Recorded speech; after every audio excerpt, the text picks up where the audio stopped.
Now, there is a major bombshell that, of course, we just read about McLaren. You will know that McLaren, it is a company that is owned by the Abu Dhabi investments that invested over $2 billion onto Nio. They own some major stake, or they own a very big stake onto Nio, and part of their new agreement is that Nio, or they signed a partnership that will make Nio to share some of its technology with McLaren.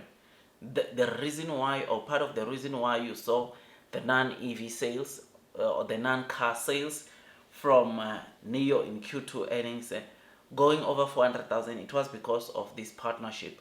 This partnership, based off what the new CEO said, it gave Nio millions in the second quarter of this year, and it is just the beginning.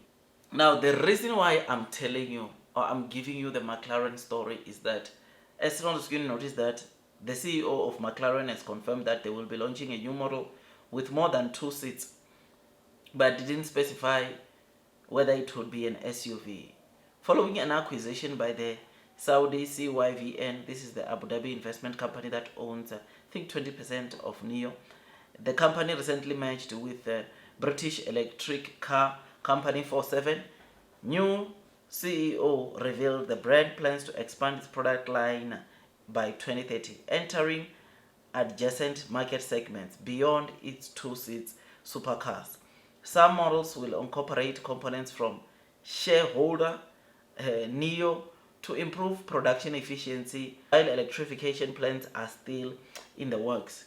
Officials have stated that the future products offering will likely be more diverse. Now, the millions that I was telling you about was just for the McLaren, this one model McLaren, or the 2-seater model of McLaren, right? And McLaren now, it's intending on launching more models, and not just 2-seaters, but even catering for 4-seaters. Oh, but it's going to even cater more seats in their future models. And guess what?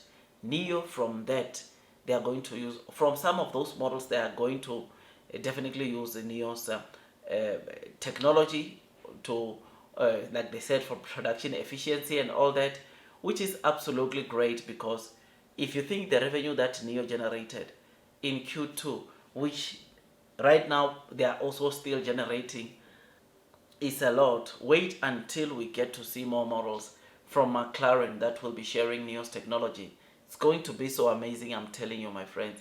It's going to be so good in a way that obviously people in the next probably 3-4 years will see the non-EV sales probably equivalent to the total sales that Nio generates for selling their cars. I think we'll get to that point, because if a brand like McLaren is trusting or sees Nio as the only company that can give them, as the company that can give them the technology, it speaks a lot of volumes about where Nio is at.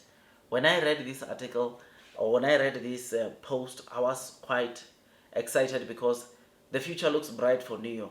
Not just from what Nio is building or doing in-house and putting in their cars after sales services, but also from the fact that we could see even more brands wanting to come and utilize Nio's technology.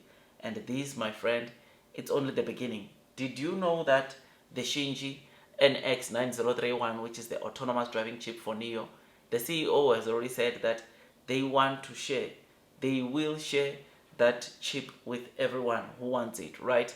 If you are interested in getting their autonomous driving chip, they can be able to share it, which is something that is very, very good, and it shows you the massive potential that is onto Nio. It's not just software, but also hardware components. I think you and me need to agree, or you and me can brace ourselves for that, because it is going to generate Nio tons and tons of revenue, over and above the charging revenue, over and above the swapping revenue, over and above the revenues that they generate from other lifestyle products.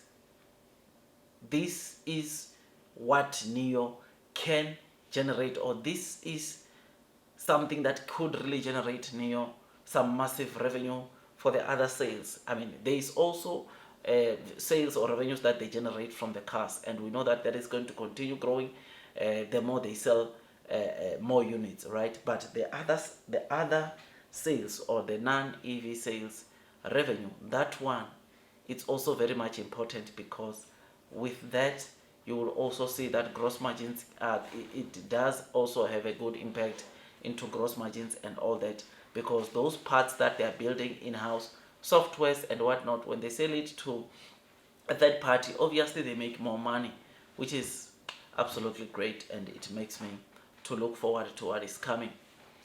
So yeah, man, I am happy, I'm excited about this partnership. I think we definitely need to brace ourselves for what's coming, because McLaren is not the only car that will be sharing Nio's technology in the near future. In fact, before 2030, there should be multiple companies that would be wanting to share Nio's technology, because technology wise, you know that it's not a lot of cars that can compete with Nio, and that is what is giving me the confidence to say that there's still more coming for Nio, in terms of obviously more partners coming and wanting to join hands with Nio and deploying or using Nio's technology onto their cars. So tell me what you think. Blue sky is coming. Long term will win. Share price wise, like I said, yes, it did not end well on Friday, but obviously we hope for the best. We hope that things get better with time. We hope to see things improving for Nio in terms of the share price. But fundamentally, Nio continues to grow very strong, and I'll say it again, those that are persevering are going to be rewarded with time. Like, share, subscribe. I will see you on the next one, my dear friends. That is all from me, and God bless you all.